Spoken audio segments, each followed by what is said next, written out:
Welcome, fellow confidence crusaders, neuro nerds, and success equalizers. This is your podcast, Real Confidence. I'm your host, Alyssa DeVere, and I'll be sharing a bit of basic brain science, some surprising social secrets, and a touch of tough love. Why? Because I believe confidence is everyone's fundamental right and choice. So let's get to it.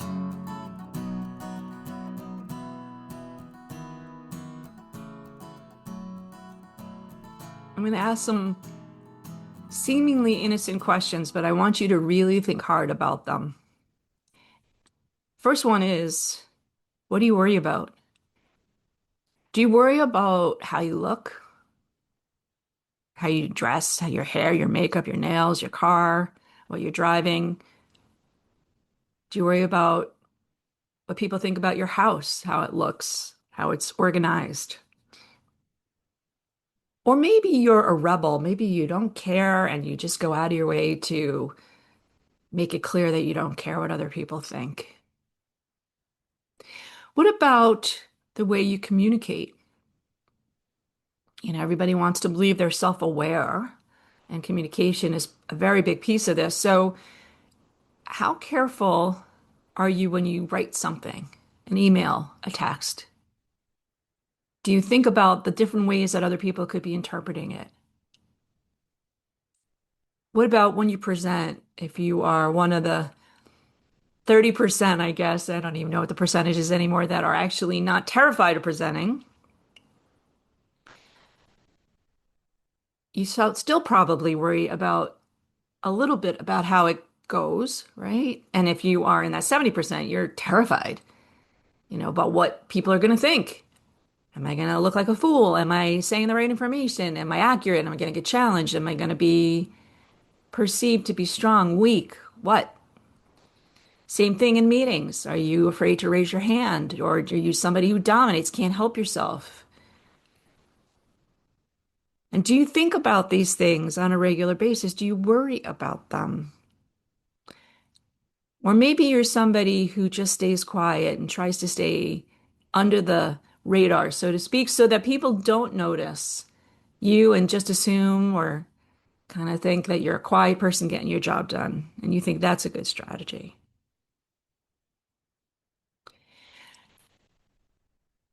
A lot of people that I love very much, I would consider enablers and givers.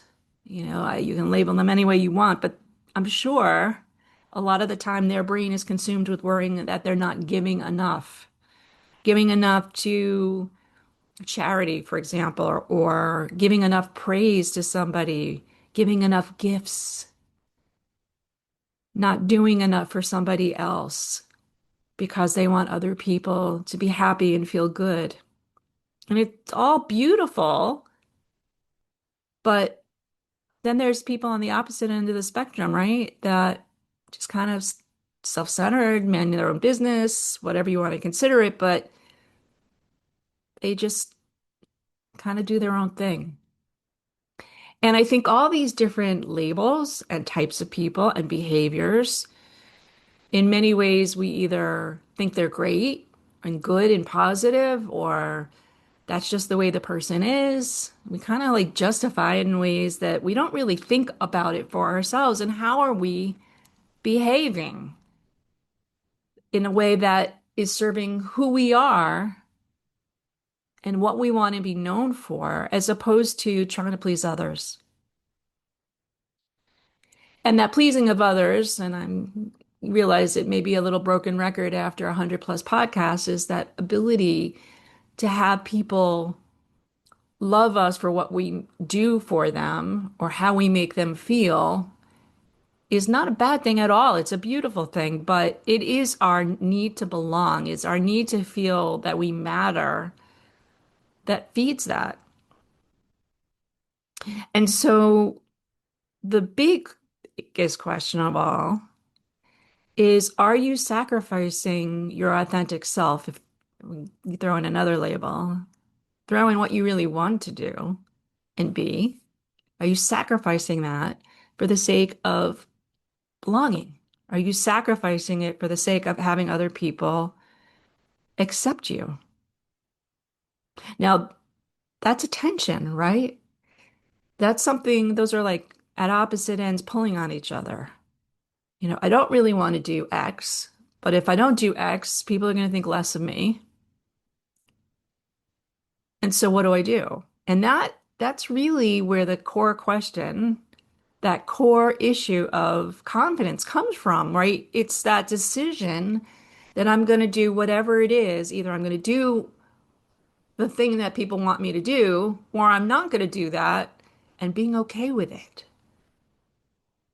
Managing that paradox is what confidence is all about. And I think what helps, I know what helps, is making the judgment more objectively, right? Everything I talk about is kind of taking the information, looking at it in a way that objectifies it so that you can really make a decision based on facts, not feelings, and then add your feelings on top, right? Because they get mixed in and it's really hard to be smart. I won't even say objective because I want you to be subjective and objective. But, you know, when you're making decisions, and let's just say, for example, you have a friend whose birthday it is and you forgot and you want to send them something, but you know it's going to cost $1 bazillion and you don't have a lot of money right now and you're struggling to say, what should I do? Can I send them an e-card or do something that's cheaper and easier, or do I have to really get some flowers sent or something because they're a good friend and they do that for you and you feel obligated to do something for them? And I think that in that moment, again, you get all mushy between what should I do, what could I do, what do I want to do, and what is really the outcome of those actions? Is it that it makes me feel better that I was a good friend, or does it make that friend happy? Right? It's all that mushed together, and it's really hard to think it through. It's hard to say what's the right answer. But when you go back to the basics of why do I feel badly? What am I worried about? What do I feel guilty about? Guilt is a beautiful tool. We just don't use it very well. Guilt is that ultimate metric that's telling us we're doing something or we didn't do something that our authentic self is yelling at us, going, you should have done this or you should do this, right? But there's something else pulling it in a different direction, and that's the guilt. That's what our guilt is. It's the same feeling when somebody gives you negative feedback and you get defensive because you know in that they're right, but you're trying to protect yourself. You're trying to protect that ego, that sense of righteousness that gets in the way of really what we want to be. So living aligned with our values is very easy to say, right? It's so easy to say, but when you have this consistent and constant pull between what I want to do as who I am and what I want to represent versus what the rest of the world, including that friend whose birthday I missed, or that manager who I don't like, or whoever it might be, a mother, a parent, a relative, a friend, anyone. I'm trying to make them happy. I want to belong. That can be really exhausting, right? So, wouldn't it be cool if we could telepathically, this is would be my superpower if I had the opportunity to choose it, telepathically just make everybody love us, right? Who we are, what we do, what we don't do. Wouldn't that be cool? It would certainly make it a much nicer place on earth, right? Wouldn't matter if we were Democratic or Republican, what religion we were, what culture. That would be so cool, right? It's just absolute belonging across the board. That would be my wish. That's always my wish. That's what I work for, but I don't know how practical it is to make everybody like that. But let's just say for a minute That was true. And you didn't have to worry about what other people thought about you. It was just about what you wanted to do that would make you happy. That's a cool thought, right? Again, maybe not practical, but I think it's practical in the sense that it gives you that answer of, what do I want to do? I love this person and I love being with this person. So maybe I will say, I missed your birthday and I feel terrible, but I'd really like to take you out to dinner so we can spend some quality time catching up. Not a bad thing, right? I think we worry a lot. I know we worry a lot. I keep saying I think. I don't know why. Maybe it's just that moment of doubt myself, but we really look at how we can fit in. And we use so much cognitive energy in that way that I would say, boy, we'd be so much smarter. We could do so much better in other ways if we didn't have this overhead, if we weren't constantly worried about what other people thought about us. I also know that that level of I don't really care as much what other people think about me is super sexy. People are so attracted to it. Now, it's funny because, yes, we are attracted to people who are enablers that want to help us, that want to compliment us, that want to make us feel good. We're attracted to that. And I say attracted, like we like to be surrounded by those people, but we would never want to partner with them. And I say never. I shouldn't say that. My husband's a big enabler, but it's a different kind of enabling. I'm talking about people who just kind of, want to make life easy for us. It's lovely. It's great to have in your staff. It's great to have in your friendships in the way that, I think it's nice to have people who want to take care of you, but it's not attractive like sexy. What's attractive like sexy is that one person, that female or that male or non-binary, that basically doesn't care what other people think. They're like, this is who I am. Take it or leave it. And inevitably, we all want to take it because it's so powerful. Now, do they have those moments where they worry about what other people think? Yes, absolutely. We all do. But they also have the power to stand back and say, that doesn't jive with who I am. I'm not going to do that, whatever it is. Buy the next round of drinks, go put on a different outfit, worry about my hair to the point where I won't go out, right? They don't do those things because at the core, they're really comfortable with who they are.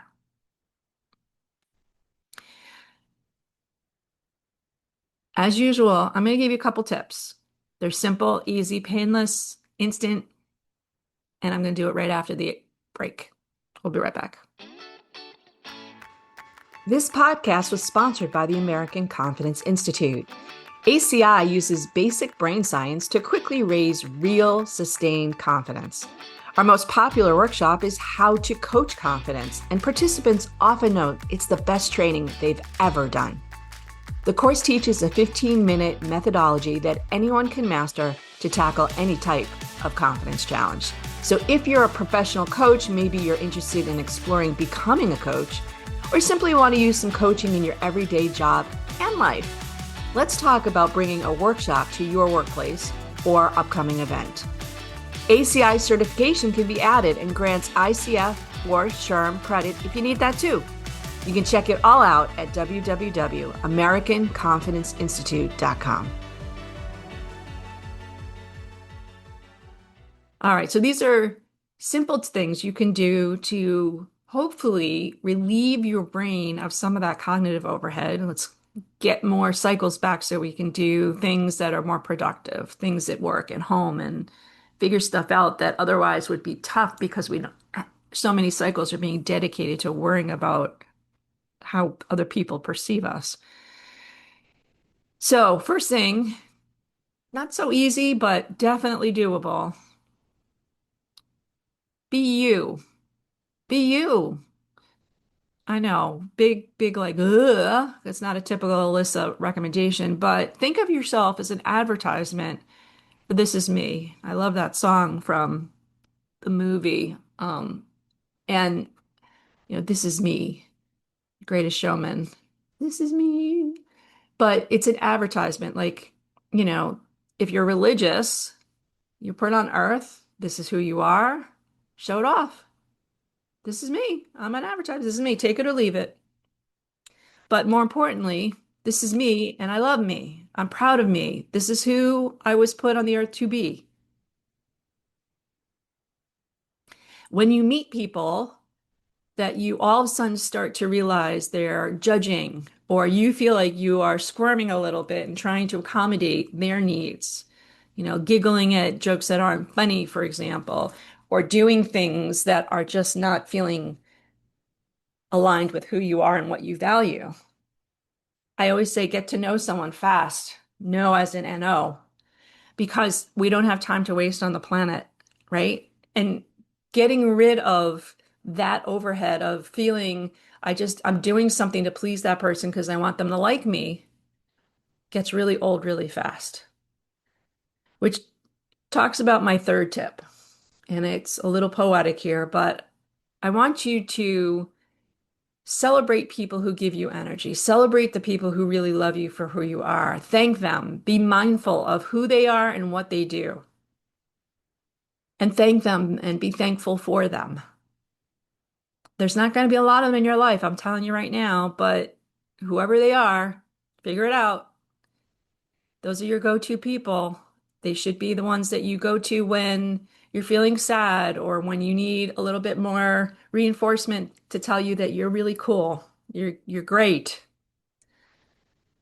And then while you're celebrating them, liberate all the other ones that are taking your energy. Set them free. Let them go find some other person that they want to suck confidence out of. Liberate them. It's been really nice chatting with you. Gotta go. If it's a friend that you all of a sudden realize is kind of like a cognitive sucker, and I mean a sucker like sucking time out of you, trying to get you to do stuff for them or listen to their dramas day in, day out, maybe you just say, you know what, I really appreciate who you are. I really can't. I don't have the time to do this, and I have to move on. So, my friends, my podcast friends, you are who you are for good reason. And I celebrate you in that way. I hope you celebrate me in that way.